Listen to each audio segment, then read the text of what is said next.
Hi there, Ford owners. Today on your 2011 Ford F-350 Super Duty, we're going to be taking a look at and showing you how to install EcoHitch's front hitch. And this is what our front hitch looks like when it's installed. It is going to be hidden completely behind the front bumper and comes with a license plate mounting bracket, because this here is actually our front hitch right there. The bracket, you do get a pin and clip included with it, but the bracket for the plate also has a magnet to hold it in place, and it is quite a powerful magnet that holds it in there very well. Your plate will mount right up to it, so that way you do still have a mounting location, but when you're wanting to use your front hitch, you can slide that out of there and secure your accessories. It's a 2-inch by 2-inch receiver, so it's going to be great for just about any accessory that you're wanting to use it for, and it can also be used for assisting getting a trailer into a real tight spot. That's one of the most common reasons people buy these, is because they've got a large camper that they want to put in a kind of a tight spot, maybe next to their house or a garage, where it can be just a real pain to get it backed and curved into place by the traditional method of pulling it with the back of your truck. You're going to get a lot more fidelity with having your front drive wheel or your front turning axle here, right here on the front, because you'll be able to make much tighter turns to be able to whip it into those spots a lot easier, and you're looking directly at your trailer, so it's going to be a lot easier for you to see if you're going to hit any obstructions when doing so. But it does have a lot more uses than just for, you know, backing in a trailer. You can put any kind of accessories in here. Some common things people use this for, when you're pulling your trailer going camping, a lot of people put bike racks in here, cargo carriers, just a lot of different accessories there for being able to haul more gear. It's also useful for work trucks. If you've got a ladder rack in the back with maybe the cantilever that goes over the bed extension, you can also put another extender here in the front for hauling extremely long materials while supporting them appropriately. And lastly, this can give you a really quick, easy mount for a winch that you can slide into, where they make winch brackets that actually slide right into the receiver. So that way you could keep this in a tool chest or something in the back for when you don't really need it all the time. We also have Anderson connectors for high-powered winches that you could have routed up here. So when you slide your winch in, you can just plug it right in and be ready to go to help out a buddy, or maybe even pull yourself out of a sticky situation. You'll secure your accessories with the included 5/8" pin and clip. And it just slides through there, and you get the clip as well to secure your accessories.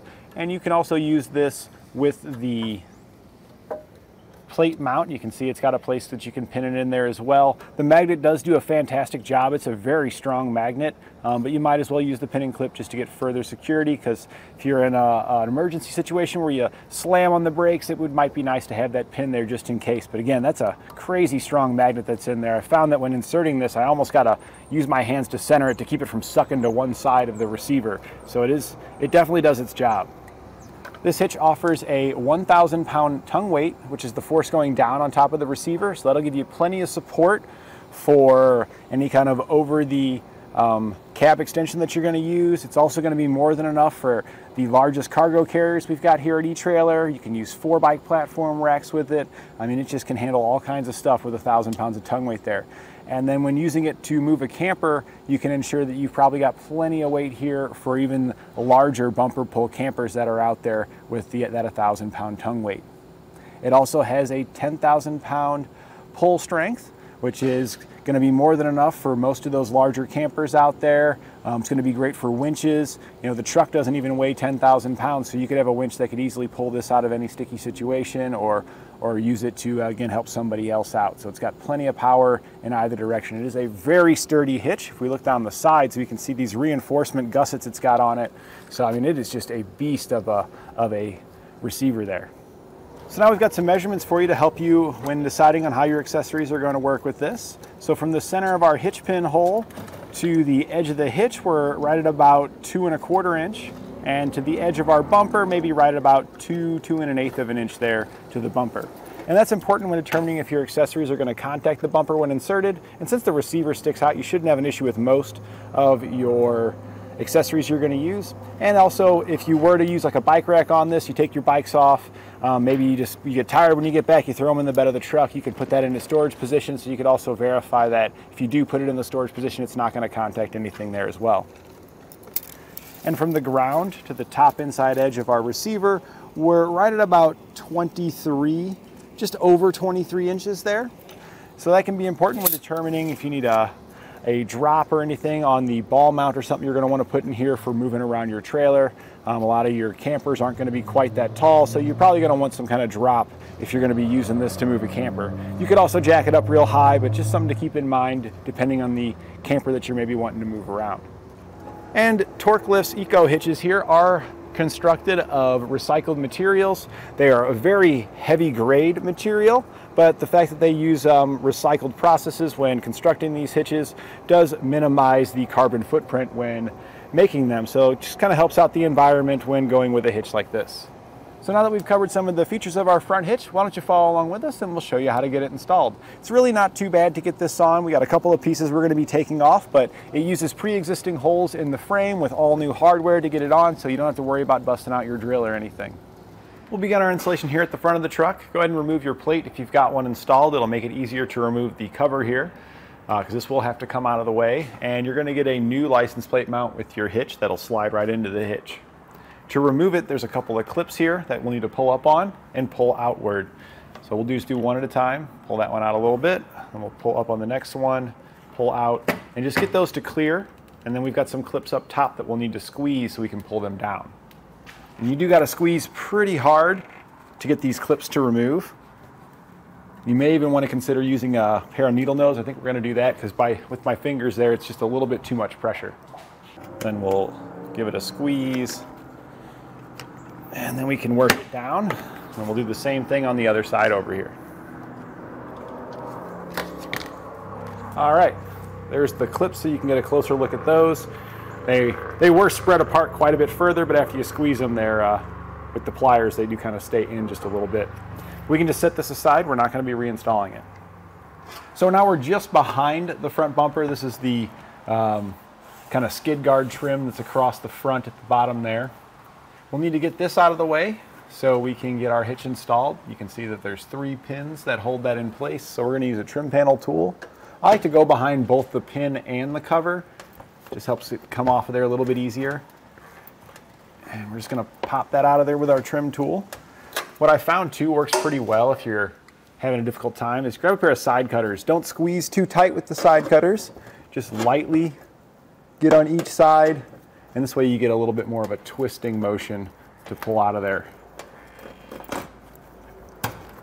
There we go. And we'll do the same thing with the other ones to get those removed. We'll just set those aside, and this will just kind of tuck up out of our way for now.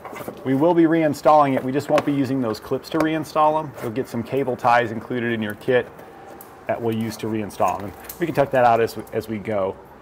Now our wiring that's located here that's clipped in, we'll need to unclip it so we can get that kind of hanging out of our way. We'll just use our trim tool to do that. We're also going to do the one located up here.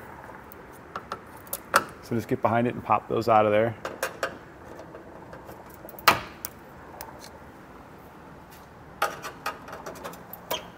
We'll tape that one back on there. It's just off of there, no big deal. And we just need to get enough off of the way to where we can pull this down out of the way when we're working. So we'll probably get one here, and there's probably another one just on the other side we might grab. Yeah, right there.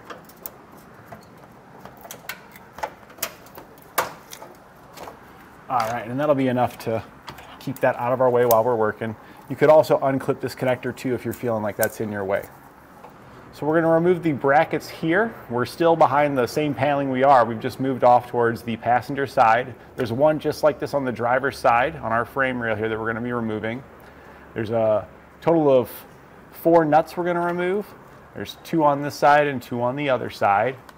And you don't need to hold the inside because the 2 studs that are sticking through are made into a plate, so there's no head on the other side, and they can't rotate because with both of the studs sticking through, it'll prevent it from rotating. We'll use an 18mm socket to remove the fasteners.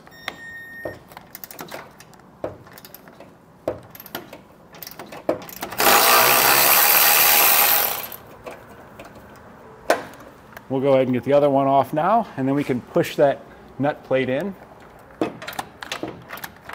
Once we've got the second nut removed, you can just kind of push this towards the inside, and it should just drop right out the bottom for you. If it hangs up, it's just sitting on the lip right there.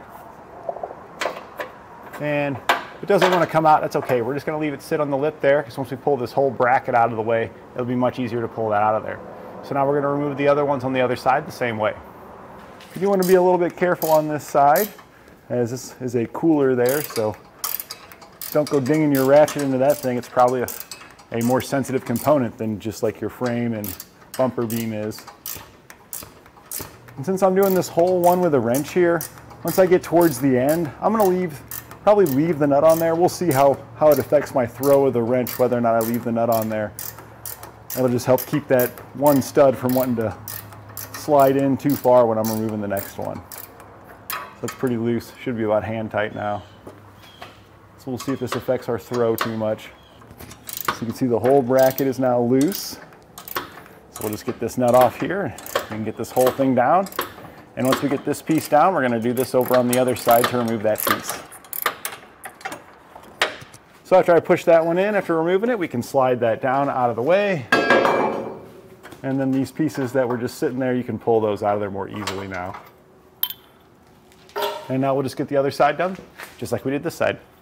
Once you get the brackets off each side, we can take the coiled wires that come in our kit. We're going to feed it in the slotted hole here. So if we look at the holes, at the front of the vehicle, you're going to have the two round holes where we just removed those nuts from. And just behind that, you have a slotted hole, and further back, you have another slotted hole. We want the one that's here in the middle between the round holes and the slotted hole. So the coiled end will go in the slot, and then you're going to aim it towards the front. And just feed it out the bottom here, right there. And then I take the other end and I put a little kink in the end of it. That just helps keep it from pulling through while we're working. So now we're going to take our bolts, and we got a little more hardware, but I wanted to show you there's two sizes of bolts that come in the kit. We want the longer bolt for this one, so we're going to set the shorter one aside.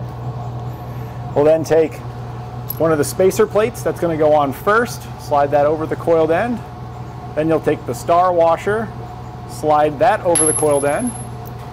After you've got your star washer on there, behind your plate in the coiled end, we're going to thread the bolt into it.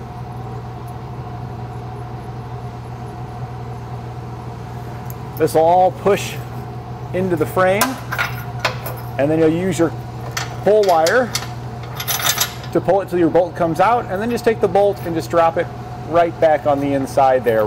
We need it to be just inside so that when we lift our hitch up, it clears. We're going to feed another one of these setups in the other side in the same location on the outside of the frame over on the driver's side.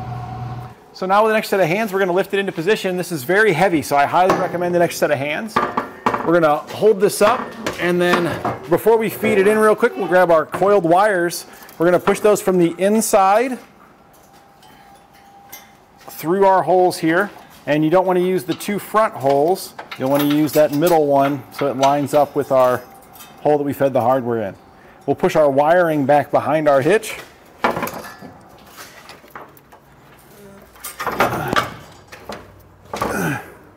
All right, so now that we've got it kind of up there, it might be a tight fit. We're going to put a pole jack under it because we're working on a lift, but if you're doing this at home on the ground, you can stick your floor jack underneath of it and help use that to push it up. If you're really struggling, you might need to put the end in a vise and tweak it out just a little bit. But as long as you can kind of get it wedged a little bit, your jack should be able to push it up the rest of the way. So the shorter bolts that we've got here are going to go into the two front holes that we have here. And you can see they're not quite lined up yet, and since we got quite a bit to line up, if your hitch is really stiff like ours is, where it's real tight against the frame, it's difficult to move it around. So we're actually going to feed them from the outside in first, just to use them as like alignment pegs. And we're going to tap the hitch to get it into position to where it lines up.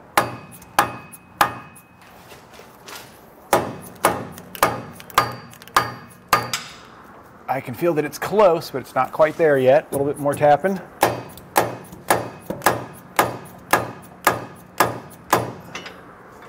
Real close.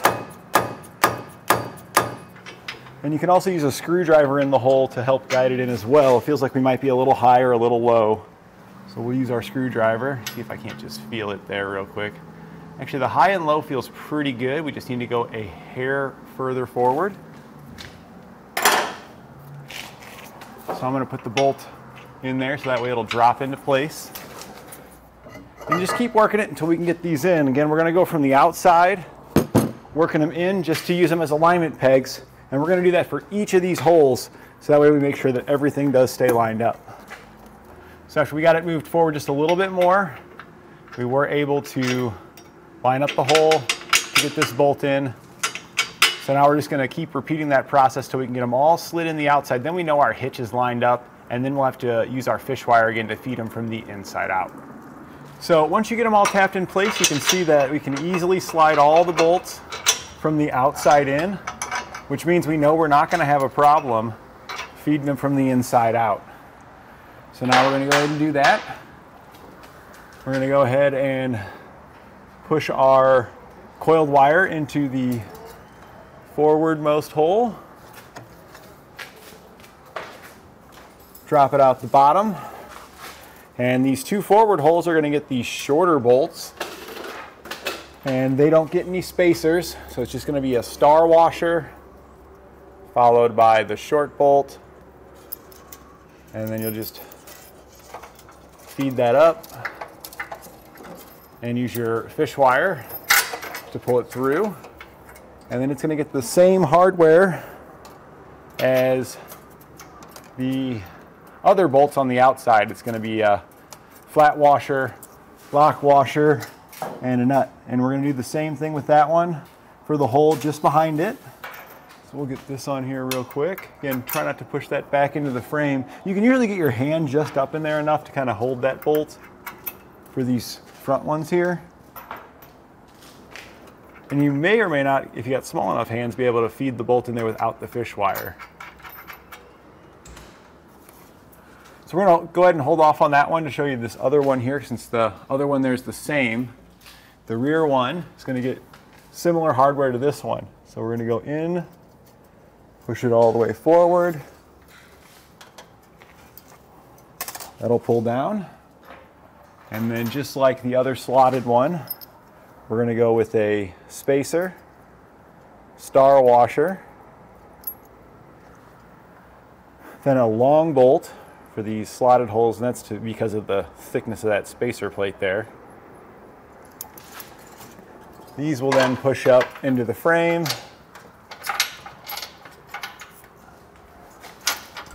And we'll use our pull wire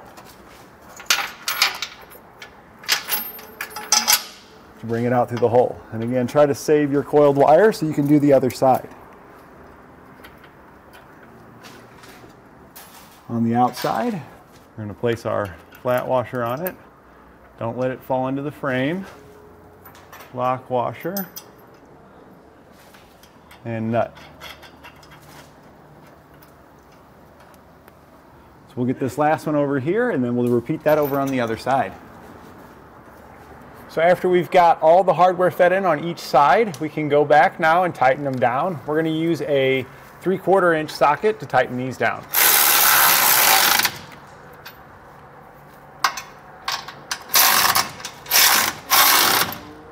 Once you get each one snug, go ahead and switch to your torque wrench and torque them to the specifications outlined in the instructions. And the star washers should catch the head of the bolt on the inside, so you shouldn't need to hold the bolt when tightening these down.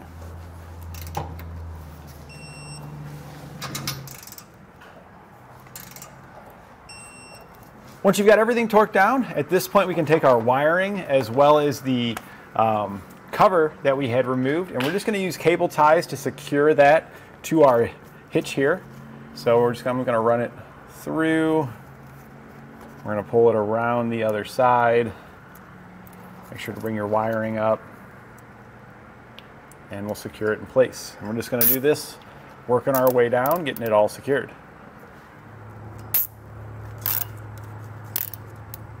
So at this point now, you do get a license plate holder. It has a magnet on it to help hold it in place, and it also has a spot to put your pin through. We do get hardware included with it, so I'm going to put a couple of these in there just to hold it in place. You do get a full set of 4 for your plate to hold it all the way around. And now we're going to go ahead and take a 7/16 wrench and a 5/32 Allen key to snug it on down.